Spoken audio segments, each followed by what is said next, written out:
Halos lahat ay nagtatanong doon sa aming bayan, sa gitna ng kanluran na aking pinagmulan. Sila'y nalilito, ba't daw ako nagkaganito?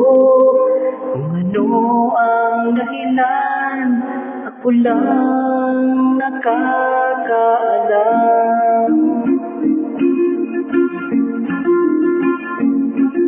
Magulang ko'y ginawa na ang lahat ng paraan upang maiwalay sa aking natutunan. Subalit iniwan ko ang ibinigay kanyaan. Kung ano ang dahilan, ako lang nakakaalam. Musika ang buhay na ating tinataglay. Ito rin ang dahilan kung ba't ako naglalakbay.